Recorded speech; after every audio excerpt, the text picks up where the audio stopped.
Okay, so I'm going to show you how to change a clutch position sensor on a Volvo V70. When I turn the car on, it comes up with engine system service required. Now, I got a readout from Volvo Dice and it came up as the clutch position sensor. Another way of knowing that it's this is if I press cruise control. As you can see, it doesn't come up on the dashboard. Sometimes it does, but very rarely, and if it does and I set cruise control, within a few seconds it automatically switches off. So I'm going to show you where it is and how to change it. It's not a hard job, it's just a bit of an awkward job to carry out because of where it is.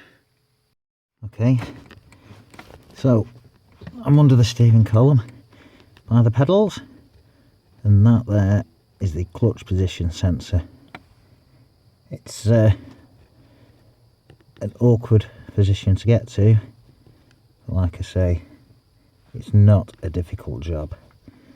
Basically, as you move the clutch, it pushes that rod into there,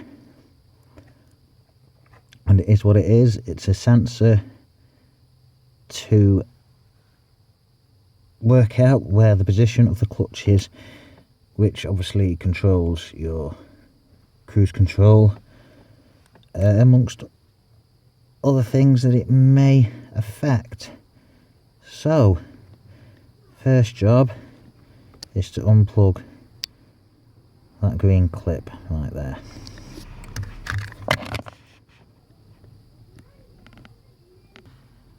So the green clip is moved out of the way. Next, I need to unplug, or should I say disconnect it from that rod right there, which hopefully you can see. Just get into position. It is literally that right there. It's just a push fit. Let me just move the torch a bit so you can see it right there. So you just pull it down and that's it off. Next is to undo it.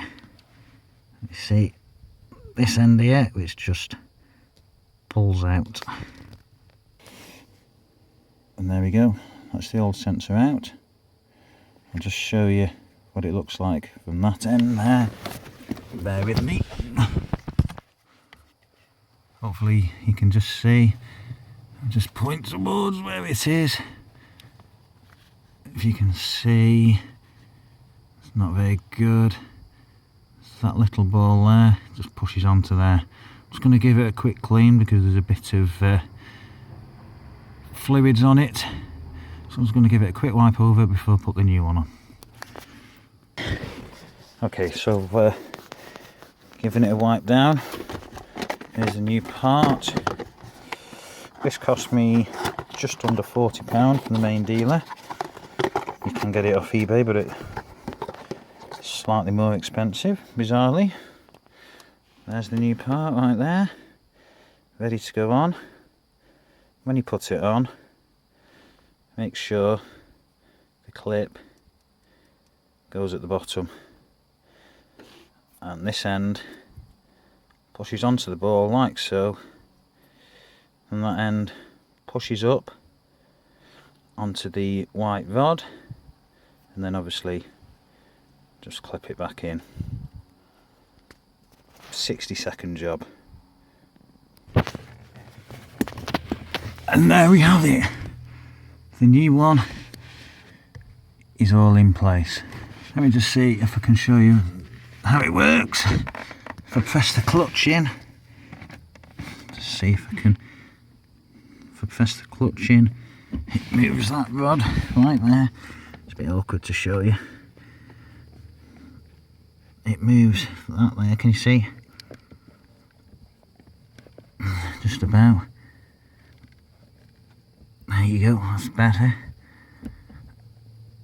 Like I say, it's not a hard job, it's just an awkward place to get to, but it's took me 2 minutes. So, time for the switch on. Okay, so I'll just put the ignition on and the code is still there.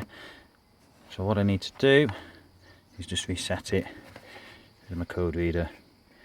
It's not the best of code readers. I mean, this didn't pick up the error. I had to use the Volvo one, but it will clear the codes for me. So just bear with me while it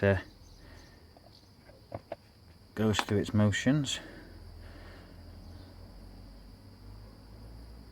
Won't take too long. Like I say, this isn't the best code reader, but it does what it needs to do. This doesn't pick up this particular code, unfortunately,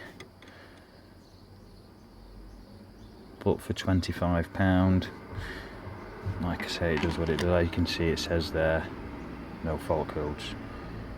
But what we can do is erase the codes. Are you sure? Yes.